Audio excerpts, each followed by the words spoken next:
আজকের গন্তব্য উদ্দেশ্যহীন, যতদূর যেতে পারি যাব, মানুষের গল্প শুনবো, আপনাদের জানাবো।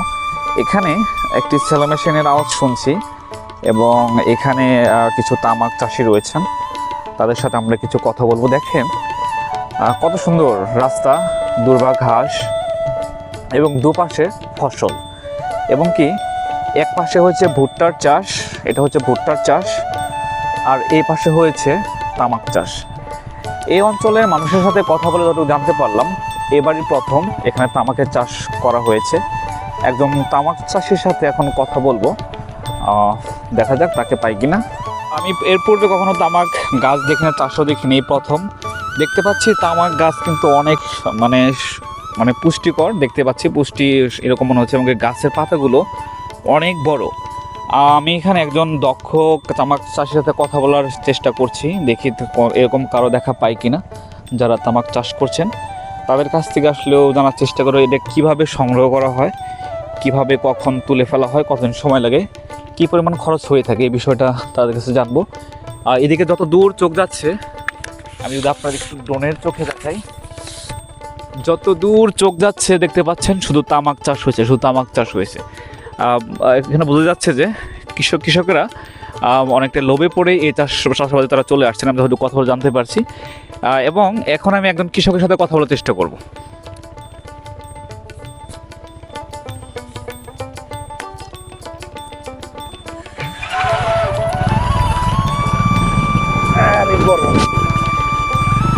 এখন আমরা তামাক চাষ করেছে তার দুপাশ দিয়ে মোটর সাইকেলে যাচ্ছি। আজকে আমার ভ্রমণ সঙ্গী সজীব, তার একটি চ্যানেল রয়েছে, সেই লিঙ্কটা আমি ডেসক্রিপশন দিয়ে দেবো, সেখান থেকে আপনারা চ্যানেলটিকে ফলো করবেন।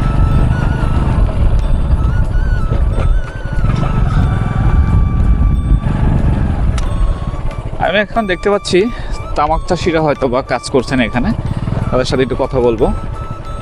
আচ্ছা, একটু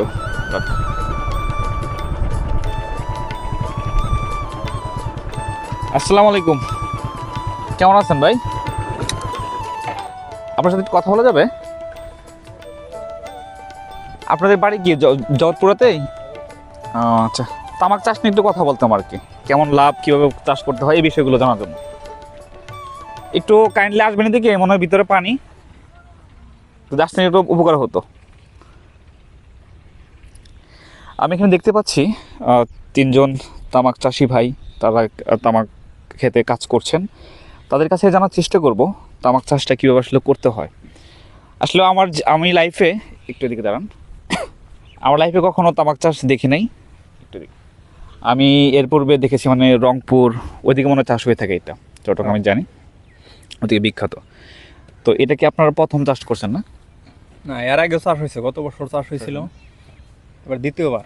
এটা আসলে চাষ করার প্রক্রিয়াটা কেমন, মানে কিভাবে রোপণ করতে হয় এটা, মানে বীজ রোপণ করতে হয় না গাছ রোপণ করতে হয়? এটা প্রথমে বিচি রোপণ করতে হয়। আচ্ছা, বিট বানায়া ওই জায়গায় বিচি রোপণ করে পানি দেওয়া লাগে 1.5 মাসের মতো। 1.5 মাসের পরে ওই চারাটা বড় হইলে এতটুকু হইলে গেলেই পরে জমিতে এনে লাগান লাগে। এটা বিচি করার পরে কতদিন পরে আপনার চাচাটা হয়, মানে লাগানোর উপযোগী হয় কতদিন পরে? 1.5 মাস পরে। 1.5 মাস পরে? 1.5 মাস পরে মানে 40 থেকে 45 দিন পরে জমিতে লাগান যায়, লাগানো যায়। আর এই যখন লাগিয়েছেন, এখানে মনে হয় আগে হাল চাষ করতে হয় না? চাষ করে নিতে হয়, তারপর রোপণ করতে হয়। সুন্দর করে রোপণ করছেন আমি দেখতে পাচ্ছি। এটা ফলন আসলে কিভাবে বুঝবেন এটা এখন কাটার উপযোগী হয়ে গেছে, এবং কি সংরক্ষণটা কিভাবে করা হয়? এটা গাছটা যখন 1 মানুষ লম্বা হইব, হ্যাঁ, আচ্ছা, ওই জায়গা থেকে 1 ফিট মাথা ভাঙ্গা দেওয়া লাগবে। আচ্ছা, ভাঙ্গা দিলে পাতাটা পুষ্ট হয় আর কি, মোটা হবো। তারপর কুশি ভাঙ্গা লাগে 2-3 বার করে। 3 বার, আচ্ছা।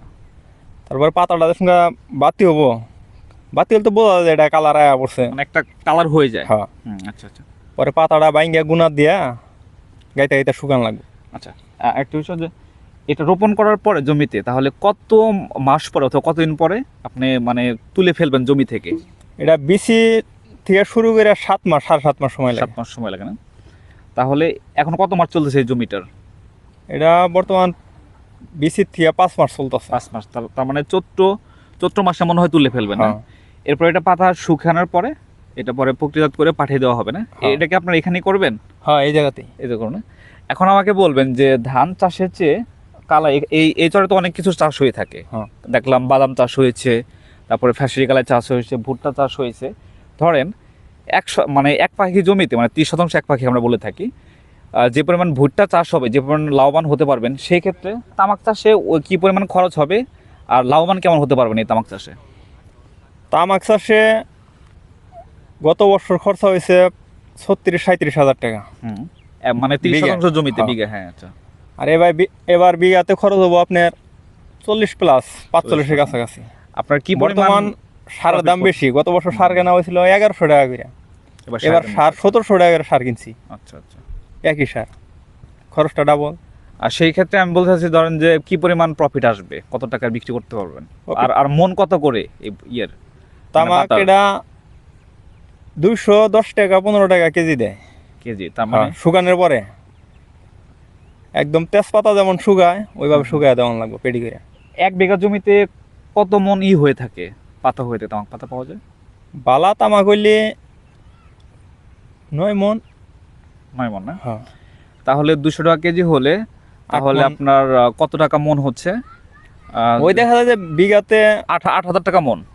বিঘাতে দেখা যায় বালা তামাক হইলে 70,000 টাকার মতো তামাক হয়। 70,000? হ্যাঁ। যেখানে আপনার খরচ হয় বিঘাতে 30 থেকে 35,000। না, খরচ এবার 45 উপরে 50 যাবে। তাহলে তো লাভ খুব একটা নাই। না, লাভ নেই। সেক্ষেত্রে যদি ভুট্টা চাষ করতেন, ওই যে আপনার কামলার দাম বেশি বর্তমান। হ্যাঁ হ্যাঁ, গত বছর কামলা নেওয়া হয়েছিল 500, এবার 550। আচ্ছা আচ্ছা। আর যেহেতু গত বছর সার কিনছিলাম 1100, এবার 1600-1700 টাকা। এগুলো বিক্রি করবেন কোথায়? মানে আমরা তো এই যে ভুট্টা ধান টান আমাদের এই হাটে বিক্রি করতে পারি, এগুলো আপনারা এটা বিক্রি করার জায়গা আছে, এটা কোম্পানি আছে, কোম্পানি নিয়ে যাবো। সরাসরি আপনাদের এখানে এসে নিয়ে যাবেন? না, দিয়ে আসা লাগবো। এটা হচ্ছে সল্লা আছে না, জোগাড়চর, আমি ওর তো কিছু চিনি না, যাই হোক ওখানে দিয়াবেন না? ওই এলাঙ্গার পাশাপাশি আর। এখন আমাকে বলবেন, এই চরে মানে এটা দ্বিতীয়বার মনে হয় চলতেছে না চাষ? অনেকের সাথে কথা বললাম, তারা অনেকেই, আমিও এটা বলতেছি যে আসলে তামাক চাষটা আসলে নিরুৎসাহিত করাই উচিত। মানে এই চাষটা আপনি কেন আসলেন, এই চাষটায় কেন আসলেন? এত ফসল ভালো থাকলে কিন্তু আমি প্রকৃতির জন্য ক্ষতিকারক, মানুষের জন্য ক্ষতিকারক আর কি, যতটুকু আমরা জানি আর কি, আপনি হয়তো বা জেনে থাকবেন। মানে এই চাষটা আপনার আসার কারণটা কি ছিল? আসার কারণ দেখা যায় যে 7 মাসের মতো পরিশ্রম করলে ওখানে 2-4 লাখ টাকা ইনকাম করা যায়। এইটাই। এখানে কত শতাংশ আপনি, মানে কত পাখি জমি লাগাইছেন তামাক? আমি জমি লাগাইছি 121 বিঘা। আচ্ছা আচ্ছা। আপনার নিজস্ব জমি? হ্যাঁ। না, জমি মানুষের। আচ্ছা আচ্ছা আচ্ছা। মানে বর্গা নিছেন, বাকি নিছেন? লিজ নেওয়া হয়েছে। আচ্ছা, লিজ নেওয়া হয়েছে, মানে তামাকের খন্দ উঠবো, শেষ হয়ে যাবে না? আচ্ছা। আর ভাইয়ের নামটা জানো কি? আমার নাম সোহেল। আপনার বাড়ি মনে জগৎপুরে না? না, আমার বাড়ি হয়েছে চর দুর্গাপুর, কালীহাতি থানা। আপনার এলাঙ্গা আছে না? এলাঙ্গা পড়ছি না। আচ্ছা, ধন্যবাদ। আপনার সাথে কথা বলে অনেক ভালো লাগলো। ওকে, ধন্যবাদ। আসসালামু আলাইকুম। তো আমি ভাইয়ের সাথে কথা বলে জানতে পারলাম তামাক চাষের যে মানে কীভাবে চাষ করতে হয়, আর এখানে কী পরিমাণ খরচ হয়ে থাকে, তারপরে কী পরিমাণ প্রফিট পাওয়া যায়, সব কিছু বিবেচনা করি। এবং কি অনেক মানুষের সাথে কথা বললাম, এই বন্দে আর কি, এই চরে এটা দ্বিতীয়বার মতো চাষ হচ্ছে। তবে তামাক চাষে আমি নিরুৎসাহিত করব, কারণ এটা আমাদের জন্য অনেক ক্ষতিকারক। ভাইয়ের সাথে কথা ভালো লাগলো, এবং এই চরে আরও দেখি কী কী চাষ হয়ে থাকে সেগুলো আপনাদের দেখানোর চেষ্টা করব, আর আমার সাথে কথা বলবো ইনশাল্লাহ। ঠিক আছে, দেখতে থাকুন। চ্যানেলের নাম কি? আমার চ্যানেল নাম হচ্ছে ট্রাভেল